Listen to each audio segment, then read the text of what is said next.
Hi hello নমস্কার, আমি রাজা দ্য টেস্ট অফ ইন্ডিয়াতে আপনাদের সবাইকে স্বাগত জানাই। তো চলুন আজকের রেসিপি শুরু করা যাক। আজকে আমরা বানাবো মশালা ক্যাপসিকাম। ক্যাপসিকাম লাভারদের তো খুবই পছন্দ হবে এটা। তো আসুন দেখে নিই। দুটো বড় ক্যাপসিকাম এইভাবে বড় বড় চৌকো আকারে কেটে নেবো, আর একটা বড় পেঁয়াজ এইভাবে কেটে নেবো। আর নিয়ে নেবো আমরা একটা বড় সাইজের পেঁয়াজ আর একটা বড় সাইজের টমেটোটা এরকম ভাবে চৌকো আকারে ছোট ছোট করে কেটে নিয়েছি, আর পেঁয়াজটাকে একদম ফাইন চপ করে নিয়েছি। এবার আমাদের 1 কাপ টক দই আর নিয়ে নেবো 1 চামচ বেসন। তো প্যানটা আমি বসিয়ে বেসনটা দিয়ে হালকা করে ভেজে নেব। হালকাভাবেই ভাজবো যাতে বেসনটা পুড়ে না যায়। আর তরকারিতে মেন ক্রিমি যে স্ট্রাকচারটা নিয়ে আসবে গ্রেভির, সেটা হচ্ছে বেসনটা না ভাজলে একটা কাঁচা কাঁচা গন্ধ করবে। ওই জন্য বেসনটা আমি হালকা করে ভেজে নেবো, ভেজে আমি আবার তুলে রেখে ভাজা হয়ে গেছে। বেসন আপনাকে আমি লাভিয়ে নেবো।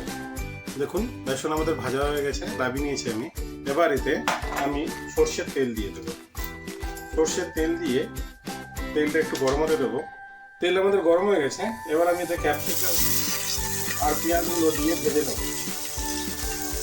হালকা করে ভাজবো, বেশি আমরা ভাজবো না, না হলে কিন্তু মানে পেঁয়াজ আর ক্যাপসিকামের যে ক্রিস্পি ভাবটা, ক্রাঞ্চি ভাবটা ওটা চলে যাবে। তো হালকা করে আমরা এটাকে সটে করে নেবো, এইভাবে নাড়িয়ে নেবো।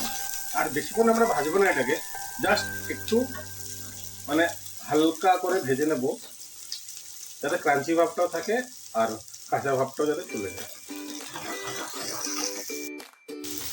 দেখুন পেঁয়াজ আর ক্যাপসিকামের যে কাঁচা ভাবটা ওটাও চলে গেছে, আর কালারটাও একটু বদলে গেছে। তো এবার আমরা লাভিয়ে নেব। আবার আমি একটু অল্প করে তেল দিয়ে দেবো, যাতে আমি ফোড়নগুলো দিতে পারি। তেল আমাদের গরম হয়ে গেছে। এবার আমি এখানে ছোট চামচ আর হাফ চামচ জিরে, হাফ চামচ মৌরি আর হাফ চামচ মেথি নিয়ে নিয়েছি। এটাকে আমি একসাথে দিয়ে দেবো ফোড়নে। ফোড়নে দিয়ে তাড়াতাড়ি আমি পেঁয়াজটাও ঢেলে দেবো, যাতে ফোড়নে যে মশলাগুলো দিয়েছি ওগুলো পুড়ে না যায়।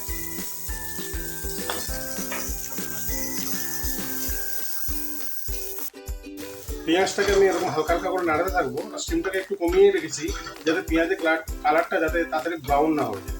আমাদের বেশি ব্রাউনের দরকার নেই, শুধু হালকা একটু ভাজা হয়ে গেলে আমি এতে এবার আদা রসুনের পেস্টটা অ্যাড করে দেবো, আর একটু ভাজা হওয়ার জন্য অপেক্ষা করব। দেখুন পেঁয়াজ আমাদের ভাজা হয়ে গেছে, এখন ব্রাউন হয়নি। তো এই সময় এবার আমি এতে ছোট চামচের হাফ চামচ আদা আর ছোট চামচের হাফ চামচ রসুন আমি দিয়ে দেবো। দিয়ে এটাকে এখন নাড়িয়ে দেবো। আদা রসুনটা ভাজা হয়ে গেছে। এবার আমি এতে টমেটোটা দিয়ে দেবো।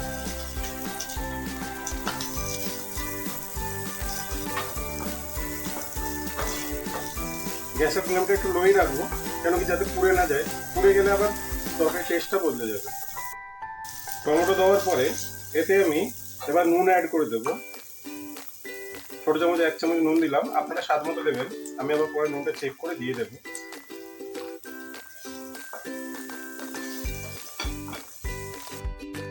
এবার আমি এতে একটু হলুদ আর একটু লঙ্কা গুঁড়ো মিলিয়ে দেবো। হাফ চামচ মতো হলুদ, হাফ চামচের থেকে একটু বেশি লঙ্কা গুঁড়ো, আর হাফ চামচ মতো আমি কাশ্মীরি লাল মির্চ দিয়ে দিচ্ছি। এতে কালারটা খুব সুন্দর আসবে। এবার আমি অল্প করে এতে জল দিয়ে দেবো, যাতে মশলাটা পুড়ে না যায়।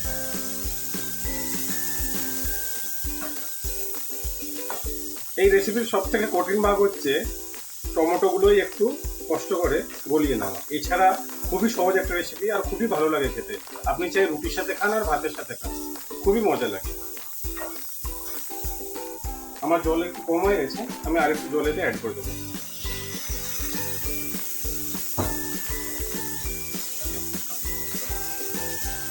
দিয়ে আমি গ্যাসের স্টিমটা একটু কমিয়ে দেবো।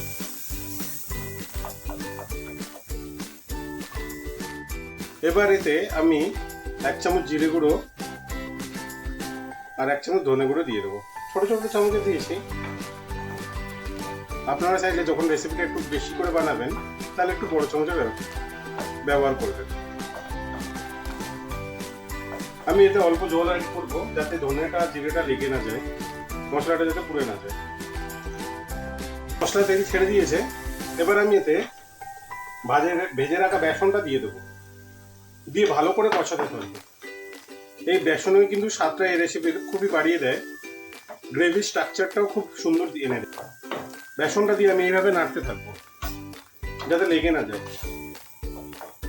এবার আমি এতে দইটাও অ্যাড করে দেবো।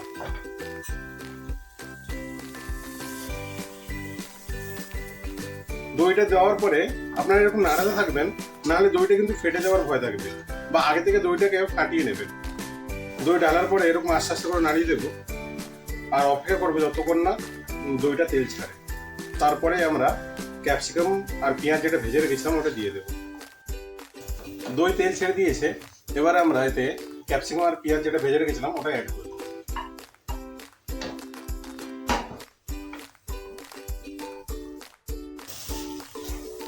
ক্যাপসিকাম আর পেঁয়াজটা ঢেলে এইভাবে কিছুক্ষণ একটু কষিয়ে নেবো, ফ্লেমটা একটু লোই রেখে দেবো আর কিছুক্ষণ ধরে কষিয়ে নেবো।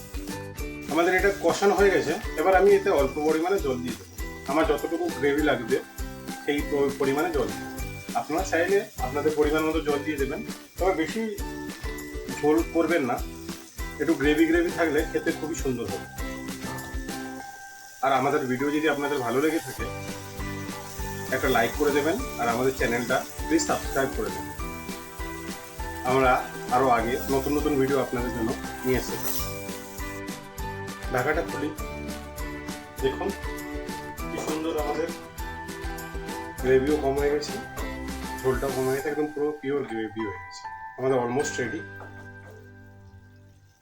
এবার আমি এতে একটু কাস্তুরি মেথি দিয়ে দেবো, অল্প করে এতটুকু কাস্তুরি মেথি নিয়ে ক্রাশ করে এরকম দিয়ে দেবে। আর একটু শুকনো পুদিনা থাকলে ওটাকেও এরকম ক্রাশ করে দিয়ে দেবে, খুবই সুন্দর স্বাদ লাগবে। পুদিনা দিলে পুদিনার ফ্লেভারটা খুবই সুন্দর লাগবে। তো হালকা করে এরকম করে নাড়িয়ে দিয়ে চলুন, আমাদের তরকারি একদম রেডি হয়ে গেছে, মশলা ক্যাপসিকাম। এবার আমি গ্যাসের ফ্লেমটা অফ করে নামিয়ে নেব। দেখুন সুন্দর হয়েছে আমাদের মশলা ক্যাপসিকাম। একটা পাত্রে নামিয়ে নিই। আপনারা রুটি বা ভাতের সাথেও খেতে পারেন, রুটির সাথে খুবই সুন্দর লাগবে।